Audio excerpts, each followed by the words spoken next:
Rohit Sharma, Virat Kohli, bowling करना किससे ज्यादा टफ लगा? विराट भी है सर। उनकी विकेट लेना शुरू में इज लाइक बहुत बड़ी चीज़ हो जाती है। विराट वैसे विराट की खासियत है, हाँ जी। वो नए लड़कों को जल्दी विकेट दे देते हैं।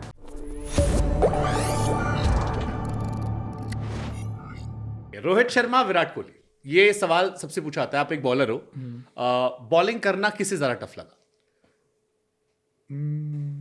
विराट भी है सर। क्यों? क्योंकि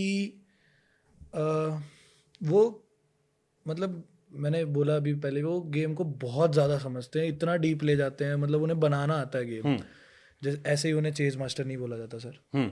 तो इसीलिए चेज भी हटा दो, अगर वो शुरू में भी बैटिंग कर रहे हैं तो बहुत बनाते हैं वो गेम को। तो उनकी विकेट लेना शुरू में इज़ लाइक बहुत बड़ी चीज़ हो जाती है। अगर नहीं होते वो पावर प्ले में आउट तो गेम बनाते रहते हैं, खेलते रहते हैं पूरा। तो इसीलिए सर। विराट वैसे विराट की खासियत है, हाँ जी। वो नए लड़कों को जल्दी विकेट दे देते हैं। जब तक आपका नाम जब आप बहुत पीक पे आते हो तो आपको विकेट नहीं देते हैं। आप कहीं भी देख लेना, इंटरनेशनल क्रिकेट में या डोमेस्टिक में, अगर नया लड़का है तो हम मान के जाते हैं कि विराट कोहली इसको आउट हो जाएगा, और वो हर बार होता है। रोहित शर्मा में क्या स्पेशल है? सर उनके पास बैटिंग में इतना टाइम है कि हमें ऐसा लगता है उनको पेस से तो कोई कोई वर्ल्ड में बीट नहीं कर सकता। उन्हें पेस से शतक मारा था। कोई बीट ही नहीं कर सकता सर पेस से। कि फास्ट बॉलर को, अगर फास्ट बॉलर के मन में ये आ जाए कि मैं इसे पेस से बीट नहीं कर सकता, तो एक बैकफुट पे हो जाता है फिर भी बॉलर। तो उनके पास बहुत टाइम है बैटिंग में, तो वो एक बहुत स्पेशल क्वालिटी है सर उनकी। Now the most important question, the man, the myth, the Mahi, क्या एक्सपीरियंस रहा धोनी के सामने खेलने का? क्योंकि मैंने सुयश से जब ये सवाल पूछा था तो उसने कहा कि ऐसा लगता था कि भगवान आ गए, पूरा स्टेडियम पर्पल की जगह येलो हो जाया करता था और सबका फैन बेस सीधे ट्रांसफर होता था। बाकी सब में मिक्सचर होते थे कि एमआई आई तो आधे आधे हैं, आरसीबी आई तो आधे आधे हैं, बट धोनी के आते ही सब एक तरफ। सर मुझे ऐसा लगता है कि उनका हर ग्राउंड होम ग्राउंड है। वो कहीं भी चले जाएं सिर्फ येलो दिखता है सर। आप चेन्नई में खेल रहे हो या कहीं भी खेल रहे हो, आपको अगर किसी और का होम ग्राउंड है, मान लो केकेआर का होम ग्राउंड है, वहाँ भी आपको 70 to 80% येलो फ्लैग्स दिखेंगे सर। इतना ज़्यादा क्रेज़ है उनका। मतलब वो जब ग्राउंड में आते ना, जेन्युइनली कान फटने लग जाते हैं सर। इतना लाउड होता है क्राउड। कान फटने लग जाते हाँ जी, इतना लाउड होता है सर क्राउड। तो बहुत लाउड होता है सर। ऐसा जेन्युइनली लगता है ये बात कि भाई पता नहीं कौन आ गया। मैंने एक ऑप्शन दिया गया था जिसमें था कि विराट कोहली कवर ड्राइव, रोहित शर्मा का पुल शॉट, या एमएस धोनी की वो वॉक जब वो मैदान के अंदर आते हैं। जी।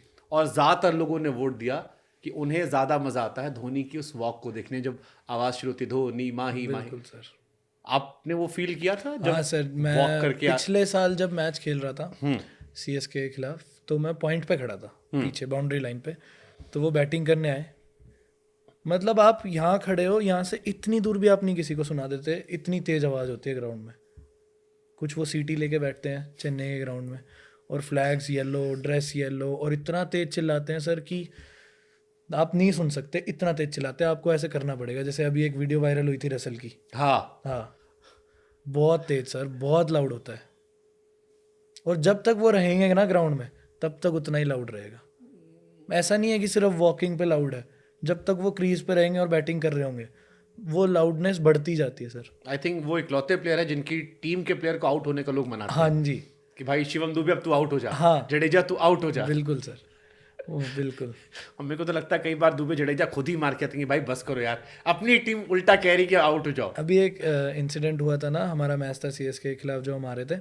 तो जब कौन आउट हुआ था, शायद कोई आउट हुआ, तो अगला तो जडेजा भैया ने पैड कर रखे थे और माही भैया तो अंदर रहते ही हैं, वो बाहर नहीं आते। अगर वो बाहर आ गए तो मैच नहीं हो सकता, इतना लाउड हो जाएगा स्टेडियम। वो इसीलिए अंदर रहते हैं कि लोग थोड़े शांत रहें। वो कैमरामैन में भी आपने एक वीडियो देखी हो, कैमरामैन उन्हें दिखा रहा है बार बार, तो उन्होंने यूँ कर दिया था और वो नीचे हो गए थे।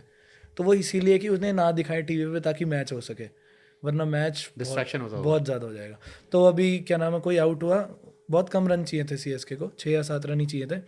तो जडेजा भैया ने ऐसे वॉक ली, क्राउड छेड़ा था जो। क्राउड शांत, और जैसे ही वो वापस गए और माही भैया बाहर आए, क्राउड एकदम से ऊपर।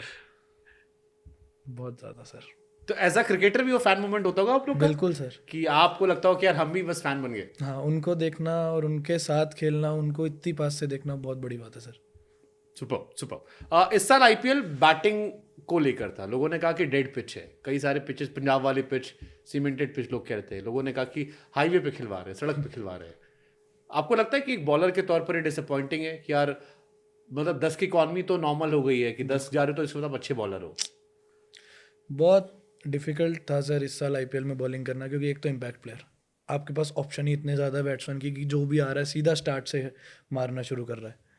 तो अगर इम्पैक्ट प्लेयर ना हो तो आपके पास 6 बैट्समैन 5 बॉलर होंगे, तो ऐसा होगा कि हाँ भाई 6 बैट्समैन। अब इम्पैक्ट प्लेयर आने के बाद ऑलराउंडर ही ख़त्म हो गए हैं, सिर्फ बैट्समैन ही बैट्समैन भरते रहते हैं। तो वो बहुत मतलब ऐसे होता है कि भाई एक इसको आउट किया, अब इनको भी आउट करना, अब इम्पैक्ट प्लेयर में भी कोई आ जाएगा, अब उसको भी आउट करना, और ऊपर से विकटें ऐसी, तो बहुत डिफिकल्ट था सर।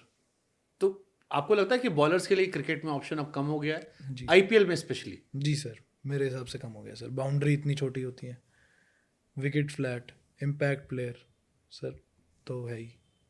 बैट्समैन का आईपीएल है, जी और फिर आप यूएस में देखते हो तो वहां 100 रन बनाने में हारा टाइट होता है। हाँ, तो वहाँ विकटें अच्छी हैं ना सर बॉलरों के लिए। तो कई बार लगता नहीं कि यार एक सीजन सर आईपीएल अमेरिका में करवा दो, हमारे लिए तो अच्छा होगा सर। 35-40 विकेट तो आराम से कहीं नहीं गए, फिर हम बताएंगे इकॉनमी क्या होती है। हाँ जी। But is it good? Impact player ये अच्छा है या आपको लगता है कि नहीं रिव्यू करना चाहिए? नहीं सर, मेरे हिसाब से नहीं है, क्योंकि बता तो रहा हूँ सर, हमारे लिए बहुत ऑप्शन कम हो गया। हमें ऐसा लगता है कि अब इनको भी आउट करना, अब एक और बैट्समैन आ जाएगा, एक से एक बड़ा बैट्समैन इम्पैक्ट प्लेयर में आ रहा है। मतलब इसको लेकर दो दो पार्ट आए थे। एक पार्ट सहवाग जैसे खिलाड़ियों का था, जी जिन्होंने कहा कि इम्पैक्ट प्लेयर का फायदा ये है कि शशांक सिंह, आशुतोष शर्मा जैसे खिलाड़ियों को हमने देखा जो नहीं दिखाई पड़ता, और अगर इंडियन प्लेयर्स को फायदा हो रहा है कि एक्स्ट्रा प्लेयर अपना टैलेंट दिखा सकता है तो इट्स गुड। जी रमनदीप कई बार हमने या बहुत सारे, हर टीम में कोई प्लेयर आपको मिल रहे थे। एक ऑप्शन था कि यार इसका नुकसान ही हो रहा है कि वॉशिंगटन सुंदर जैसे प्लेयर या शिवम दुबे जैसे प्लेयर, इनको बॉलिंग करने का मौका नहीं मिल रहा। तो जो आपके ऑलराउंडर्स थे, या तो वो टॉप क्वालिटी ऑलराउंडर हो, जो टॉप से थोड़ा भी नीचे है, उनके लिए जगह खत्म हो गई। बिल्कुल सर, उनके लिए जगह खत्म हो जाती है। तो इज इट गुड और बैड? अगेन दोनों क्राइटेरिया सोचते हुए कि मौका भी मिल रहा है बट जा भी रहा है, क्योंकि वॉशिंगटन सुंदर इसीलिए नहीं गए यूएस से क्योंकि वो खेल ही नहीं रहे थे। जी रोहित शर्मा ने 3-4 बार उनका नाम लिया कि मुझे एक ऑफ स्पिनर चाहिए था, बट हमने खेलते देखा ही नहीं, सारे खिला ही नहीं रहा था। जी सर, वही मेरे हिसाब से तो मुझे अच्छा नहीं लगता सर इम्पैक्ट प्लेयर। तो पिटाई होती है। हाँ